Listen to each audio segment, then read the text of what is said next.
కేరళలోని త్రిశూర్లో ఒక షాకింగ్ ఘటన జరిగింది. కన్నపిల్లల్ని పురుట్లోనే చంపేసింది ఆ కసాయి తల్లి. నిజంగా అది అమ్మతనమేనా? మృతదేహాలను కూడా ఇంటి వెనకాలే పాతి పెట్టేసింది. పురుట్లోనే చంపేసి కనీసం ముక్కు పచ్చలారని కాదు, అది ఇంకా చాలా లేట్ వర్డ్. నిజం మాట్లాడితే ఇంకా కనీసం కళ్ళు కూడా తెరవలేదు. వెంటనే పుట్టిన వెంటనే అసలు ఈవిడ తల్లేనా అనిపిస్తూ ఉంది. ఎందుకంటే ఇదిగో ఆ మహాతల్లి ఈవిడే. నిజంగా తల్లి అనే తనానికి మచ్చ తెచ్చినటువంటి ఇటువంటి మహిళలను చూస్తూ ఉంటే సభ్య సమాజం ఏమనుకోవాలో నాకైతే అర్థం కావట్లేదు. పురుట్లోనే చంపేసింది. ఎందుకు చంపేసింది ఆ వివరాలన్నీ కూడా మీకు ఇప్పుడు వివరించే ప్రయత్నం చేస్తాను. మృతదేహాల్ని ఇంటి వెనకాలకి కూడా పాతిపెట్టిందట. ఆ తర్వాత 4 ఏళ్ల తర్వాత ఆ అస్థిపంజరాలు తీసుకుని పోలీస్ స్టేషన్లో తన ప్రియుడు లొంగిపోయాడట. అసలు కథలోకి వస్తాను ఇప్పుడు. వీళ్ళిద్దరి పేర్లు, ఈ మహానుభావులిద్దరి పేర్లు కూడా భవిన్ అనీషా అట. ఎస్, భవిన్ అనీషా. ఇంకేముంది, మామూలుగానే ఇద్దరికి పరిచయం ఏంది. అందులో ఆపోజిట్ సెక్స్ కాబట్టి ఆటోమేటిక్గా అట్రాక్షన్ పెరుగుతూ ఉంటుంది. ఎప్పుడు కలుద్దాం అనేంతవరకు వెళ్ళిపోయింది. ఆ తర్వాత ఈ ఇద్దరు కూడా అవివాహితులే అని చెప్పి ఇద్దరు కూడా పరస్పరం తెలుసుకున్నారు. ఆ తర్వాత ఏం జరిగింది, ఇద్దరు కూడా సహజీవనం మొదలుపెట్టేశారు. ప్రేమ చిగురించేసిందనమాట.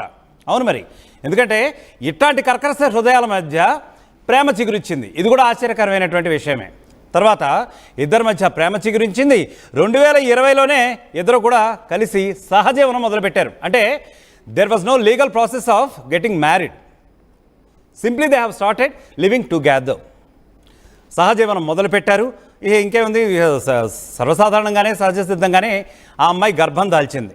గర్భం దాల్చిన తర్వాత 2021లో మొదటి బిడ్డ పుట్టినట్లుగా మనకు సమాచారం అందుతోంది. మొదటి బిడ్డ పుట్టిన తర్వాత అప్పుడు ఆవిడికి తెలిసింది ఏంటంటే సమాజం ఏముంటుందో, మనం ఇంకా పెళ్లి కూడా చేసుకోలేదు, ఇంకా చుట్టుపక్కల వాళ్ళందరూ కూడా ఏమనుకుంటారు. ఎందుకంటే ఒకే చోట సహజీవనం చేయడం మొదలుపెట్టారు. చుట్టుపక్కల నైబర్స్తో చాలా పరిచయాలు ఏర్పడ్డాయి.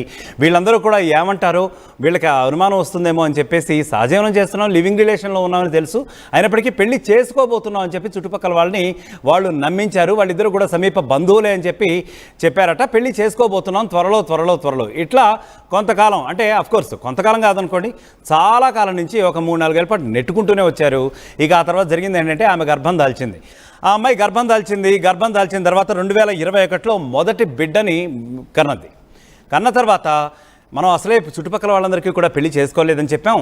మరి చుట్టుపక్కల వాళ్ళందరూ ఏమనుకుంటారో, మన గురించి తప్పుగా అనుకుంటారు. ఇవన్నీ కూడా అనుకుని ఆ అమ్మాయి ఏం చేసిందంటే, ఎప్పుడైతే పుట్టాడో అదే రోజున అతి కర్కశంగా, పాశవికంగా, ఇంకా నిజం చెప్పాలంటే అమానుషంగా, అసలు తల్లేనా అని అనిపిస్తూ ఉంటుంది ఇది వింటూ ఉంటే, ఆ పుట్టిన బిడ్డని గొంతు నులిమి చంపేసింది.